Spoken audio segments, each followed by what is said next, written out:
how do you determine the playing time? Because I know from my experience when I played against you guys, one of the things we knew was in the playoffs you had a short bench, very short bench. Most of the time, if you study minutes, right, you'll see that minutes are usually based on positional matchups. All right, so welcome to the platform. We have a very special guest with us today, NBA champion, Coach of the Year in 2011, Mr. Coach Tom Thibodeau. Let's go, Coach Tibbs. Right off the bat, how would you compare Michael Jordan to Kobe Bryant? No offense, Norris. I'm gonna let the man say what he got to say. I believe in Coach Thibodeau's basketball IQ, so I'm interested to hear this too. Yeah, how would you compare? I'll share something about Kobe. And when I was in Philadelphia, Kobe was in high school, and whenever they were off, he would come. We practiced at St. Joe's, and he would just come there early in the morning. And he'd want you to work him out. He'd pick the brain of every pro that was there. He'd try to play them one-on-one. He'd watch their workouts. He'd watch practice. He'd lift weights. Then he would try to play everyone one-on-one after practice. And then he'd want you to play. He was there all day. So I knew him from when he was a high school player. And the guy he modeled himself after was Michael. So he studied. And even when he was in high school, he knew all of Michael's moves. He knew how sound Michael was fundamentally. And as you guys know, to win in the playoffs, it's a lot different than college, because you're talking about in college, you play someone one game and either you win and move on to another opponent or you go home. In the pros, it's 7 games. And so you're playing the same opponent, same team, virtually 7 times. And so if you don't have your fundamentals down and know, okay, what works in one game may not work in the next game, so you better have your counters mastered. And I thought Kobe had that. Like Kobe knew he wanted to get away from traps. He knew how he wanted to split traps. Like when I was in Philly, Dana Barros was Dana Barros, and he had a monster year. He was an all-star. So Dana was a smaller guard, great shooter, and so everyone started trapping him. So Dana was working on splitting traps and crossing over low. And then also, like, as teams would get their hands down, he started going over the top of the hands, so, and he did it quick. So Kobe wanted to know how he was doing it. So he wanted us to put him through the same drills. And if you watch Kobe, even later in his career, when he was splitting traps, he always went over the top. And it may have been a carry, but he probably get away with it. He just changed direction. But he was great at it, and I think it told you a lot about Kobe, his mental makeup, very similar to Michael in the sense that there's not only the talent, the drive, the will, but such a great student of the game. And not only could those guys do like unbelievable things, but they were so sound fundamentally, and they could read things really quick. And I think when you think they were a little different, but they were similar in so many ways in terms of the great talent, how they were wired, driven to win. And not only did they, bring the best out of themselves, they brought the best out of their teammates. They made everyone around them so much better. And we're seeing it today. It's like they're probably, Michael was probably not the easiest guy to be around every day. I don't think Kobe was the easiest guy to beat, but that's what you need, that internal drive to win it. I know in Boston we had that with Kevin Garnett. He drove everyone. You didn't want to be off. You didn't want to let anyone down. And I think when you look at it doesn't matter the sport. You got to have that internal drive. In football, like a guy like Brady, what he brings to the table, it's all the same. It's all leadership driven. And of course, I'm not saying like talent is obviously huge, but when you have those other qualities, it makes the whole thing go. It's a great breakdown, Coach. I got a question for you. Because as you know, early in your coaching career, like in the 90s, in the early 2000s, the defenses were mostly man-to-man, show and under, and every now and then you had guys that could pick up 94 feet. But in Boston, you guys specifically you get a lot of the credit, begin to do what's called the ice defense, which is down defense, and use the sideline as a weapon and have a mobile big who can guard 2 and 3 steps either direction to keep the ball downward. Could you talk about how you developed that defense and how it became effective? Because now just about every defense in the league does that. There's not a lot of show defenses anymore. Well, and we're all, stealing from everybody. And the one thing about the NBA, it's never staying the same. Right. And you're seeing that like offensively. But in the 90s, the rules were a lot different too, in terms of how physical you could be, how you could, play with and hold people, and you could bump people. And also, like, offensively, when you look at the games that were played in the 90s, they were a lot different. Oftentimes, you had a power forward playing small forward, and then you had a power forward and you had a center. So the spacing was a lot different, and the speed of the game, it became real physical and real slow. And then the league changed the rules, and once they changed the rules, it brought skill and speed into it. And now we look at the game where it is today, and you have really small forwards or wings playing the power forward position. You have a point guard, 3 wings, and a center, one big putting pressure on the rim. So it's constantly changing. But the thinking behind the ice was to keep the ball on the side. Keep the ball from rotating from side to side, right? Yeah. So try to, so we thought you could get an advantage by keeping the ball in one area and taking away swings and that sort of thing. So it was effective, but and I thought it was easy to go from an ice to a blitz. So a great player, take that away. You could take something away by doing that. And then we're seeing everyone play in a drop. And then I think as the league is downsized, we've seen a lot more switching. And I think initially the defense was way ahead with the switching, but now I think the offenses are starting to catch up and are becoming much more adept at attacking the switches. So I think it constantly changes. And I think, if you went back to the 80s, you could recall, like, none of you guys would be way too young, but there were really high-scoring games, and there were a lot of read and react type offenses. And so I think we're seeing more of that now, pace and space, like where you're playing faster, there's more skill, there's a lot less post-ups. The strong side block is unoccupied, so body position on the ball is huge. It's critical. And then communication. And I think more of a premium on size and versatility, whether you're switching 1 through 4, short clock situations. I think we're seeing more zone now. The interesting thing about zone is we have a lot more shooting on the floor. Like in college, you see the zone because there's not as many shooters on the floor, but in the pros, there's a lot more shooting. So you're worried about the 3, the second shot, all the things that come with it. But I think and the rebounding zone compromises your rebounding. Yeah.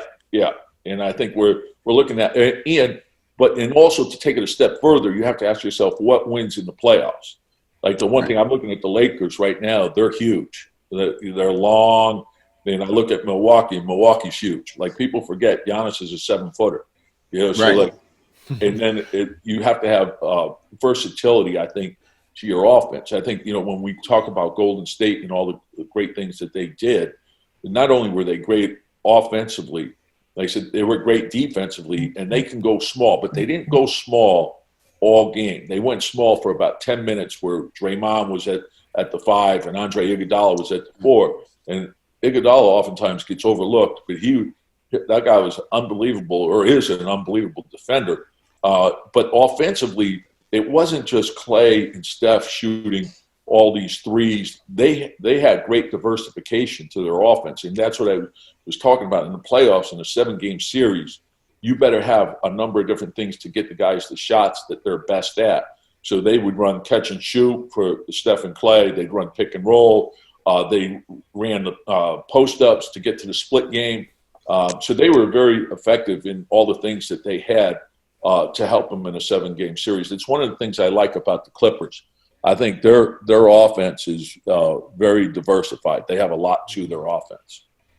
Coach, so speaking of the zone defense, Coach Carlisle in Dallas, when they won the championship, they were always kind of play they would sprinkle in out of an ATO, or in situations you would see them play zone before it became even relevant today, where I see multiple teams on multiple nights play zone. But I seen him have some success.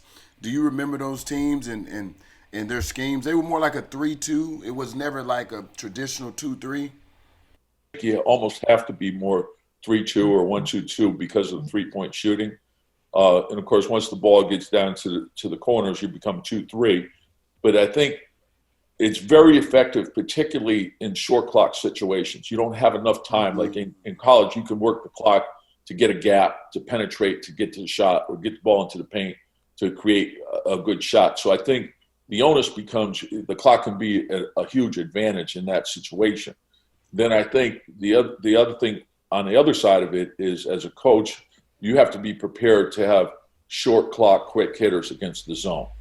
And if you know that that's what a team does, you prepare for that so that when you face it and you get into it, okay, baseline out of bounds, short clock zone, we're running this. Side out of bounds, short clock situation zone, we're running this. And you want it to be a variation off of something you're already running. So it's very simple.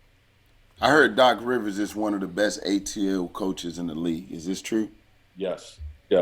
He's not just a great ATL. He's a great coach. Period.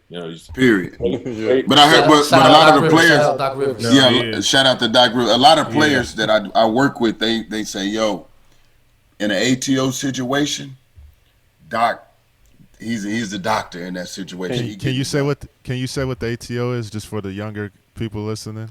Just after timeout play. Okay. Just making sure. And it's not just after timeout. It's all your special situations. Start a quarter, and oftentimes it's not just one play. And that's where I thought Doc was great. Is like the first play out of timeout, but it was the counter that came off the first play that followed it.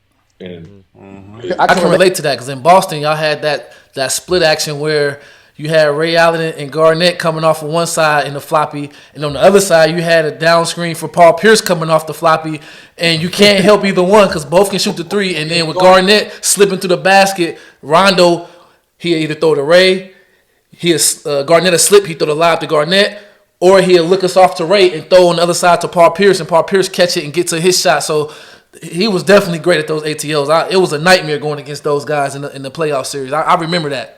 Especially how teams would tag with the low man, and that was our defense in Miami a lot, was the low man. And when you have three great players like we had with Kevin, Ray, and Paul, and they all played for each other, but you can't overlook Rondo was like Maestro. Rondo. I always said this was offense unto himself, just the way he could see the floor and also read the game. He knew who had what matchup. He knew who had it going. He knew how the defense was going to react. He would bait people into doing things to create easy scoring opportunities for everyone. And also Perk. Like Perk, he was a great screener. Everyone really played so well in their roles with that team. And I think to be a championship team, that's what you need. We had guys like James Posey, Eddie House. Oh yeah. I was just watching that Game 6 against the Lakers, and Eddie House made a bunch of really good plays for us. Big shots too. Big shots. P.J. Brown. We had Leon Poe, Glenn Davis. We had really a high quality team. Yes, sir. Yeah, Coach, I want to kind of go back to, I guess, how you got started. I kind of ask everyone this question in some shape or form because we do have a lot of kids that are watching this, a lot of people that want to be basketball players, and like if I think about it now, they actually want to be coaches and stuff. When was it that you knew you wanted to be a coach? Like, what got you started? Was it like a specific play when you were younger watching, or was it something that just sparked it for you, or did it just happen over time, I guess, organically? I think obviously it's your love of the game. I was a small college player. Obviously, I knew, okay, when college is over, I'm not going to play anymore. So what do I want to do? And for me, I wanted to teach and coach, and that was my goal. And I started small college, and I had aspirations to become a Division I head coach. So you start off like everything else, and you go to camps. I went to watch a lot of teams practice. I still enjoy doing that to this day. But while I haven't been coaching, I like to go watch coaches teach. To me, there's a lot you can take away from that. So, and as you know, like in the game, there's so many different ways to get in. And we're seeing that if you were a small college player, you can get in as a coach, a video guy, a scout. You can get into a front office. If you're a math guy and your analytics are such a big part of our game, there's a way in for everyone. And I would say the biggest thing is just to find something that you're passionate about. And obviously, I love the game. And I never thought I'd end up where I ended up. And of course, you need people to help you along the way. And I was very fortunate in that regard. But just to be passionate about whatever it is that you want to do, just do it.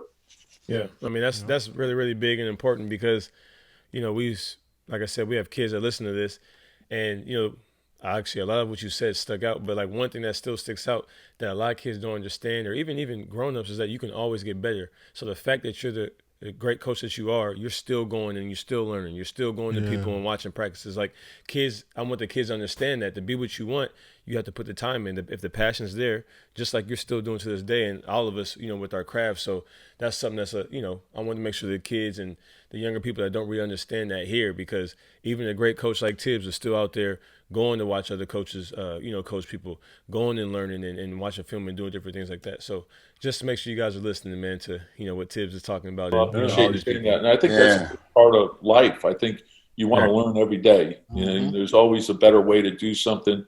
A good idea can come from anywhere. It can come from a grammar school coach, a high school coach, a coach in another sport, a Division III coach, junior. There's a lot of great coaches, and to me, it's try to identify the people that are great at what they do. It could be a different industry, but you learn a lot from each other. And I'll share this with you that I had the opportunity to be a coach with Team USA, and I worked with Jerry Colangelo, Mike Krzyzewski, and Jim Boeheim, and of course Monty Williams. But the thing that stood out to me is I remember in the World Cup, we're in Madrid and we're going for the gold, and we're going to play Serbia. And it was about 2 or 3 in the morning, and I just remember looking at Coach K and Jerry Colangelo and Jim Boeheim, and they're guys that have done all these great things. And it's 2 in the morning, and they're in there watching film, and they acted like they had not accomplished anything. And it taught me a lot about how much they want to continue to do great things. They're always picking everyone's brain to get new ideas. And that's really, I think you can learn a lot from that. You want to be around people that have done great things, and nothing stays the same. So you're either getting better or you're getting worse. So the more you can pick someone's brain on anything, the better. Right. One thing I caught that you said, Thibs, one thing I caught that you said you enjoy seeing other people teach the game, which leads me to, it's traditional around the league, to hear about Thibs practices. And so I want to know what goes on in your philosophy in practice, because you like to watch other practices. You believe in teaching. You said that many a times. You believe in teaching, not just coaching. And so what goes on in a Thibs practice? What's your philosophy in a Thibs practice? Because for someone who's never been in there, they don't really know. All we know is what we hear around the league. And for me, I'm a hard-working guy, and so I don't mind working hard. But your practices are known to be tough, detailed practices. So talk a little bit about your philosophies and practices.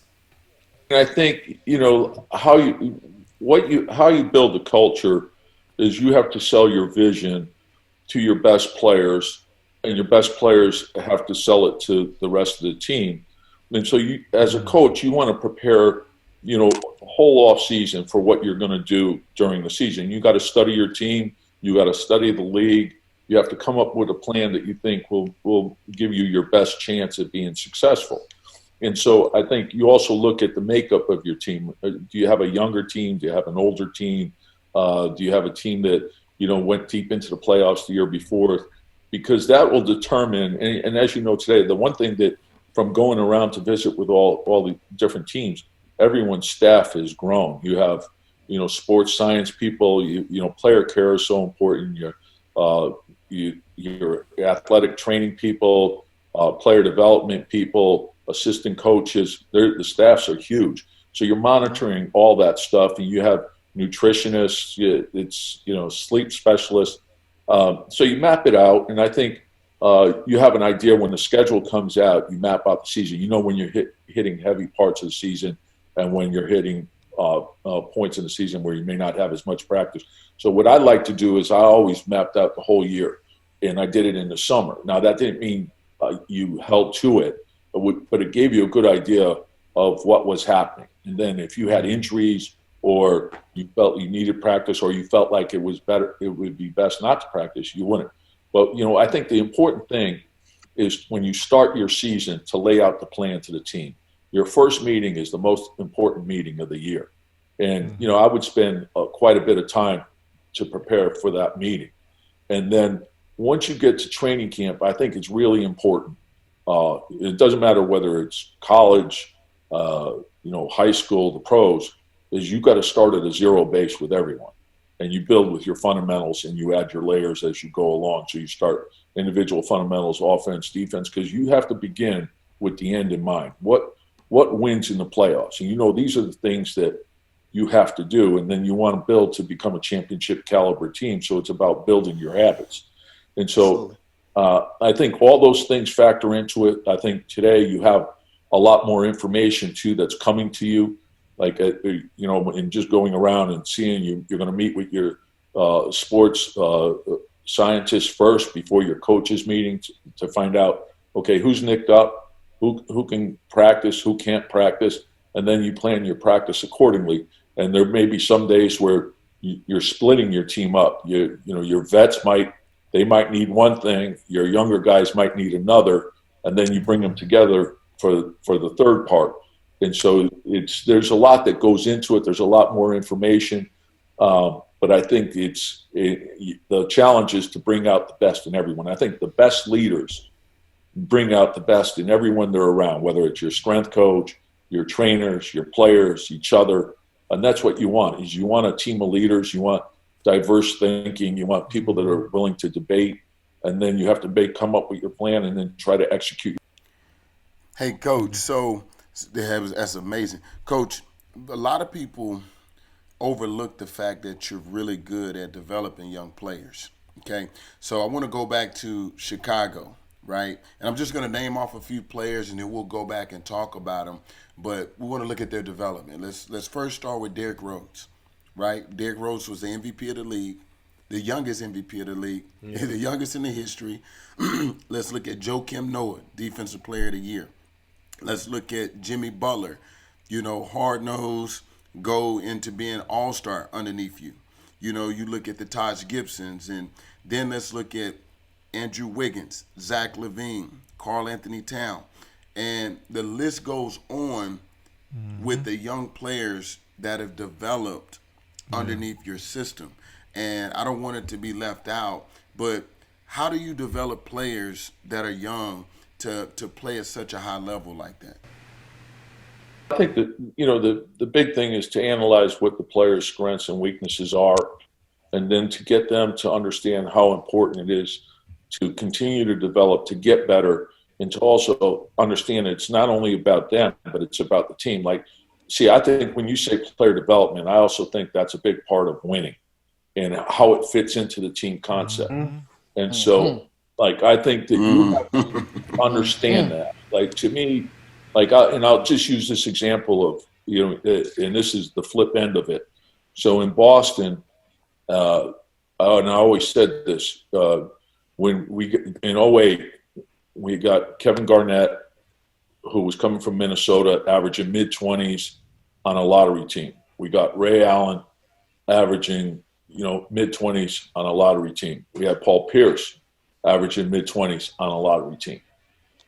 And that wasn't their fault. The teams they were on were not very good. So they came together in Boston, and they all averaged probably around 17 points a game. So their scoring went way down, and we couldn't have won a championship if they were unwilling to sacrifice for each other.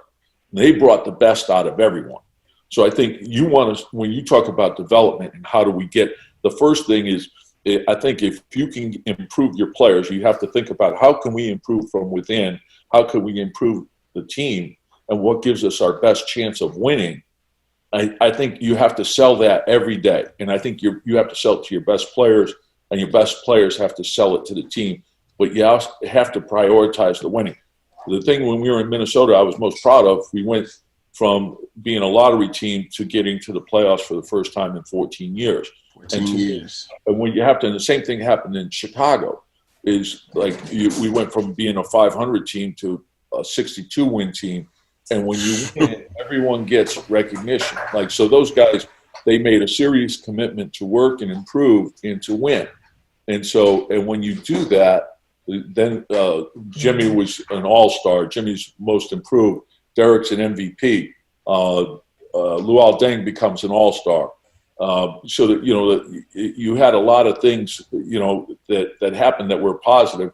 I think about Noah, like his development, the defensive player of the year, but he was fourth in MVP voting. When Derek got hurt, we had to run our offense through him, and he was phenomenal. And that was one of the things I was most proud of. And Jimmy just took off, was when Derek went down, the team kept winning, and you don't replace a guy like Derek. The only way that happened was their willingness to play as a team. They played great defense. They rebounded the ball. They shared the ball. And we got great contributions from a number of guys like DJ Augustine, John Lucas, Mike James, Nate Robinson, and the list goes on. And that's I think when you win, everyone gets recognized. Everyone's value goes up. And I think, and then I think when you play as a team and you play for each other, you don't want to let anyone down. And I think that's where your leadership from within comes. Just so that our young people who are out there understand, and our young pros out there, it's not just about getting your skill development right. Player development is making sure that your skill development leads to team success. And like he said, Kevin Garnett, Ray Allen, Paul Pierce, they're a great example of that. All three All-Stars. Kevin Garnett at that time was an MVP of the league, one of the best players in the league at that time, but he sacrificed his role. Ray Allen sacrificed his role, Paul Pierce did, and they became champions. And so it's not just about your skill development. It's about your skill development within the team setting, which is what real player development is. That's a good point, Coach. Great point. Yeah, and I think like when I look back now, and you think about you always think about what are the qualities of a championship caliber team, and I think that has to happen. I remember in Boston the first day we practiced, and we went to the first drill, and Kevin Garnett, Ray Allen, and Paul Pierce were the first three up, and they went all out, and they did that the entire year. They weren't going to let anything get in the way of winning a championship. And the unfortunate part was the second year, I think we were even better. I think we started the season something like 29-2, and then Kevin got hurt. And once he got hurt, but that team was real special. And then the third year, of course, we lost the Game 7 in L.A. Perkins got hurt that year. Perkins got hurt. Park was hurt. And really the thing that got us was the rebounding, which brings me back to the Kobe Bryant. If you went back and, so sad to not have him with us any longer. But that guy was – and when you talk about like how you're wired, and Kobe was 6 for 24 in that game, but he had 15 rebounds, and that's the thing that beat us. He would find a way, and I thought Michael was like that too. Michael, like he might have an off shooting night, but he was going to do a whole bunch of other things to help the team win. And so it's funny when you think back to the characteristics of championship players. I think that's a big quality, that fight, and also the ability to think on your feet, see things, and the great players have that. Yeah, no, for sure. Jordan, you got something? All right, so Coach, I want to kind of shift the gear from, because every time we talk to coaches, we always end up talking about players, and I guess if you do have a choice in picking players, we always speak about that. My question is, when you are deciding who your assistants are going to be, what qualities in an assistant coach are you looking for? Like what do you do? What do you go through to try to pick these guys that fit you in coaching your team? And it's a great That's a question. great question. Yeah, I've Yeah, never it really is, asked a and coach that. it's critical because it's just like a team. Like when you put a staff together, you have to have chemistry, and you don't want like all of the same. Right. So like you start with, the qualities that you look for in an assistant coach.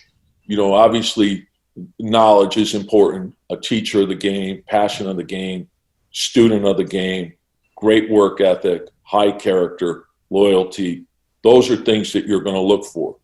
Also, who have they been around?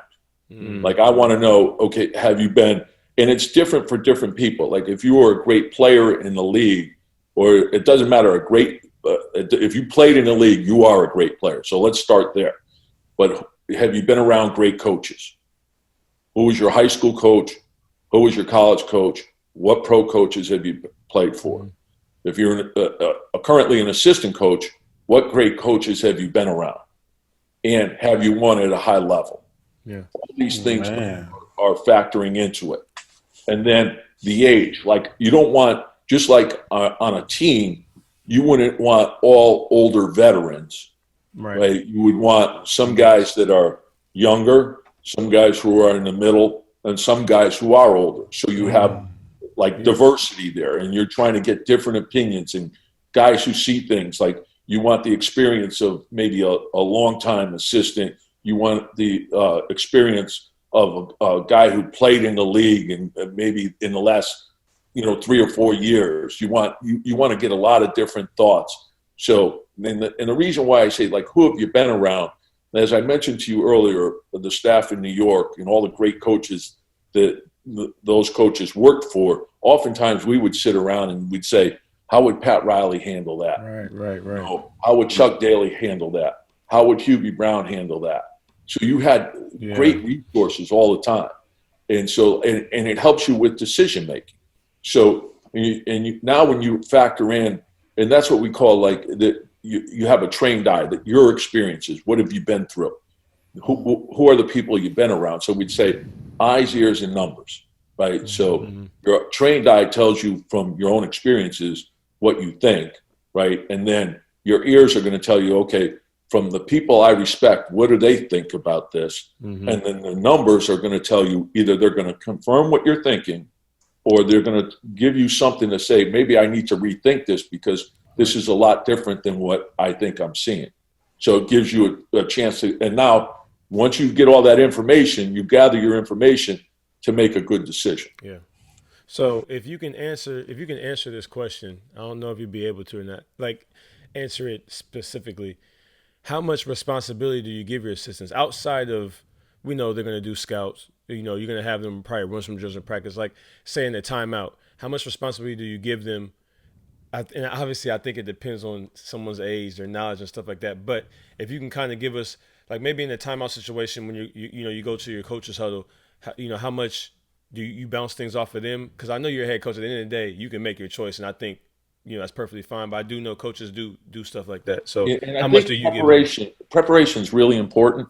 So like I think you're going to have timeouts for that particular game that based on what's worked in the past, how they defended, something that you may have seen, right? During the course of the game, and again, you're going to get constant input from your assistants, not only your assistants, but your players. Yeah. Like your players may say something. That's big, actually. They say something like, hey, he's sitting on top of me. Let's run this counter right now.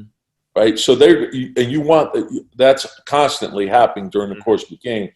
But I think also, like when you're preparing your team, you like in a shoot around or your pregame walkthrough, you're going to go through 2 or 3 out of timeout plays. You may go through it one end in the game play, a short clock play, so everyone has an idea. But that could change in the course of the game. Right. You see, well, we're hurting them with this.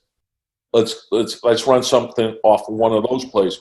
And so you're constantly, like, your assistants are crucial. Your players are crucial. They're charting things. So they're also giving you feedback on, okay, this play has really hurt them. And it might be working well early in the game. So you might put it back in your pocket and save it for the fourth quarter because you feel like, okay, if we keep going to this at halftime, they'll make an adjustment. They'll look at the film.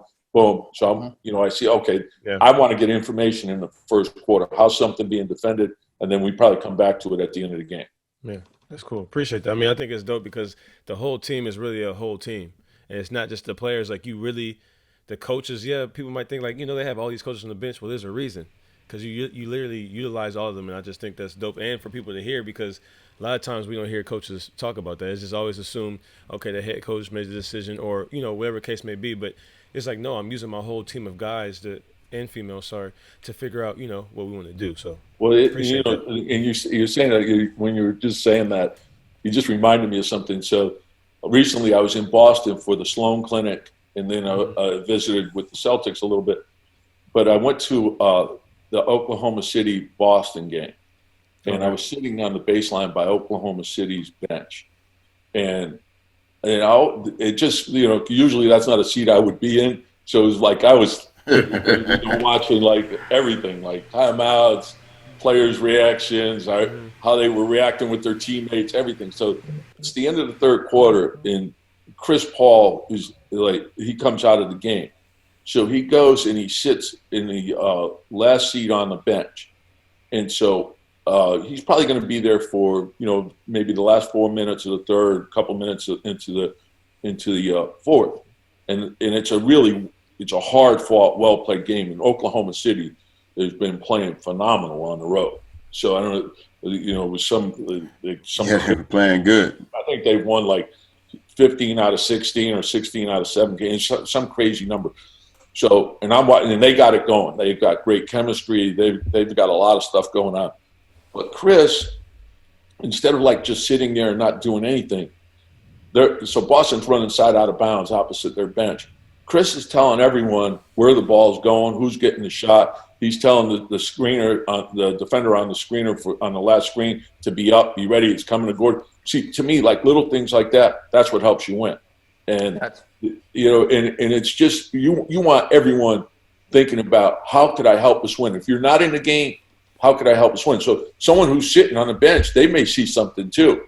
So there's constant communication going on. Question, Coach. I heard you say something that was interesting before we get ready to close. You said eyes, ears, and then the numbers. And I believe that's important because I think it's backwards a lot of times in basketball. It's numbers first, like players are robots, and then they go by what they hear, and then but last thing by what they see. And I believe that's important. I think one of the reasons you've been able to be successful a lot is because of that. You go on what you see. Especially as the head coach, you get the final say so ultimately on the sideline. So when you see something, that's first and foremost, and then you go by what you hear, and then you look down at the numbers to see if that confirms what you just saw. And I think that's important, man, because sometimes the numbers will trick you. Well, I think and the other thing too is understanding like shot value. What are you good at? All those things. But I think it comes back to your preparation.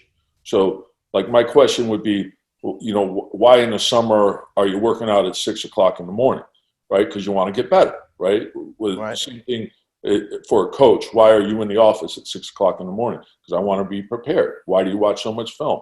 Well, the more prepared you are, the game slows down. It's easy to make decisions. You've already thought about all the possibilities. What could happen? Okay, this is my plan for this, plan for that. So to your point, like analytics are a big part of it. And it's not just basketball, it's everything. Like every industry, you want information. The more information you have, now you got to determine what's the important information. But you're also like the understanding of, what a trained eye is, like your whole life, all your experiences, your games that you've been through, what wins in the playoffs, and also the dynamic of the team, right? Those things have to factor into it. And then what are your assistant coaches saying to you? What are your players saying to you? You have, as a leader, you have to listen too. So you want that information. Mm-hmm. And then the analytics part of it, like to me, like when the first thing I do when one game ends, and you start getting ready for the next game, you look at the numbers, you look at the scouting report, then you start watching the film. You want to have an idea of what you're looking at. But the other thing is, like all the information, you don't want to overload your players with. You want them to have an understanding of the game. And I'll use this example like with Derrick Rose. When we first got him in Minnesota, he was frustrated. He said, well, he goes, I'm not really an analytics player. I said, oh yeah, but you are. And he said, well, what do you mean? And I said, well, look, Derek, it's just understanding the value of the shots. I said, what a corner three is, what a free throw is, what getting fouled on a 3-point attempt, what getting a layup is. And you've always been great at finishing in the restricted, drawing fouls, and shooting from the corners. And then how do you create those shots? So it's not that hard. Like, and if you're an offensive rebounder and you get a putback that's real close, well, that's a good play. You get fouled, that's a good play. It's a long offensive rebound and you kick it out and it's a wide open three. Well, that's a great play. So, and everyone's trying to take care of, what are the value shots? How do you get them and how do you take away those shots from your opponent? So it's not that hard. It's just understanding, and still like layups are important, transition, like everyone's playing with pace, trying to attack before the defense is set. And it's been effective. The floor is a lot more open than it used to be. So it's not that hard, but it's still like, and then to understand what type of game is played in the playoffs and are you preparing for that? Because in the playoffs, you got to think about getting quality shots, Absolutely. And right now, like the math will tell you, high volume, average percentage there's an advantage to it. That's great. Like, how do you create those opportunities? I think, and what we're seeing is the scoring in the NBA has gone up significantly the last 3 years, and it's been on an upward trend. The rules favor it. I think everyone's playing with more skill. Everyone's shooting more threes. Everyone's getting more free throws. I think we're seeing people understand the value of getting fouled on threes. You see a lot of people flailing away trying to get those 3 free throws. Well, that's the highest value for a shot. And oftentimes you see a guy come off on a pick and roll and just flail his arms up trying to trick the official. And, it's in a funny way, it's smart. Well, Coach, what I wanted you to get to on that was using what you see. How do you determine the playing time? Because I know from my experience when I played against you guys, one of the things we knew was in the playoffs you had a short bench, very short bench. And, in the regular season sometimes it was a little more open, but in the playoffs we always knew 7 players was going to get the majority of that playing time when I used to play against you, when you played for Chicago. And I just wanted to know, with all that information that you gather and what you see, how do you determine who's going to play the most minutes and how deep are you willing to go?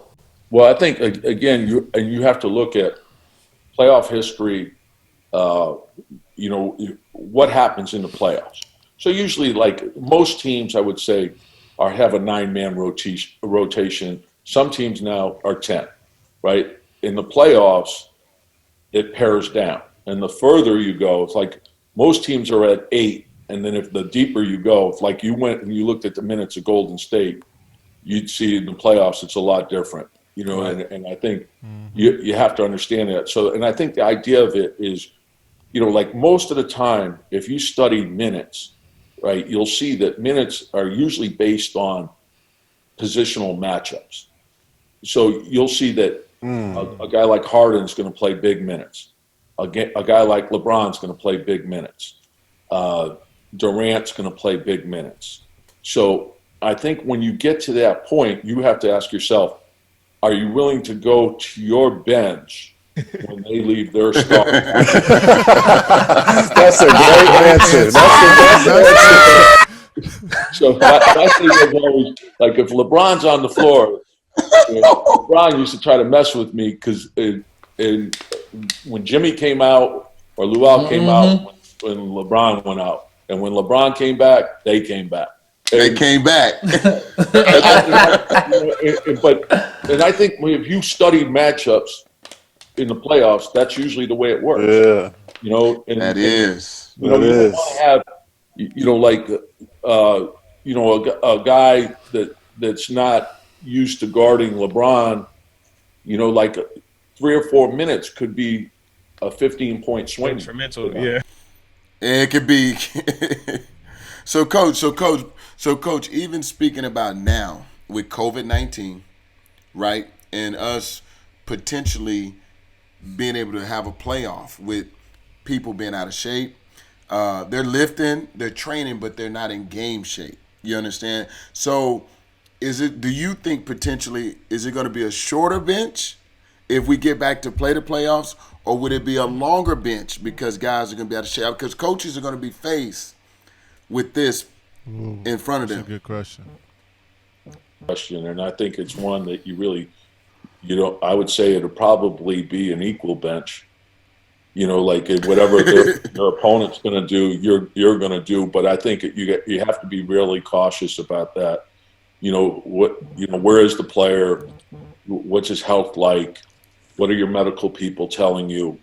That all has to, like your player care and your player wellness has to be at the forefront. Like if they say that, okay, he really can't play more than 24 minutes. Now it's on you to figure out, okay, how do I want to use those minutes? And obviously you're going to try to map it out, and it's hard because with that type of thing, you're usually going to start a guy, but you want to make sure for certain that you can finish with a guy. So how are you going to use the minutes in between? But I think and I think it's a big concern for all the teams. This is so unusual. Like in lockouts, we usually had, the time where, you were off for an extended amount of time, and then you had a gradual buildup, and even it was the start of the season. This one's a lot different because, and hopefully we can get back to something, whatever that is. I hope, obviously safety first, but I'd love to see some type of playoff. But I think there's a couple things. One is, like just like in a lockout, you don't know how anyone's coming back. Some guys are going to be in better shape than others. So that factors into it. Now, what happens is, as this rock gets kicked down the road further and further, do we start off in the first round where it's a 5-game series? And now that changes things significantly, because if you're the road team, the lower seed, and you steal one of those first 2 games, now you go home and you take care of those 2 games at home. So you knock someone. It's a different animal. It's a big difference between a 5-game series and a 7-game series. So that factors in as well. So I think all the higher seeds right now, I'm sure they're management and coaches and the star players who've been in it, they're telling, hey, stay ready, because we can't let anyone come in here and steal any of the first 2 games. That's correct. So, Coach, with the last question, because I look forward to seeing you back on the sidelines, what does that look like? Because after COVID, there's going to be some vacancies, and there's some really loaded teams out there with young talent and potentially drafting some really good guys. And I see you being a perfect fit for several organizations. And so what's your thoughts on that, and what are you thinking about? First of all, I appreciate your kind words, but, I don't want to talk about any specific jobs because I don't want to see any coaches get fired. Right. I've been there, so I know that's, but hopefully, that's sort of the nature of our business. And, obviously I love to coach, so I hope in the future there is an opportunity. But right now, and I think that's what life is. Whatever your circumstances are at that particular time, you make the best of those. So for me, the last year, I've had the opportunity to rest, relax, visit with people, study the game. So I want to take advantage of that, like things that you don't normally do. I've gone to Miami 3 times. I've gone to LA 3 times. You don't get to do that. So I want to enjoy that around my family, things like that. And then when, down the road, if there's opportunities, I'll be excited and I'll be ready. Yes, sir. Man, Coach, thank you so much, man. That's Coach Thibs. Coach Thibs came to the platform. He came to the platform. Thanks for having me. I appreciate it, guys. It was great. Man, I appreciate you, Coach. For real. Thank you so much. Thank you. Thank you, Coach. Look forward to connecting soon.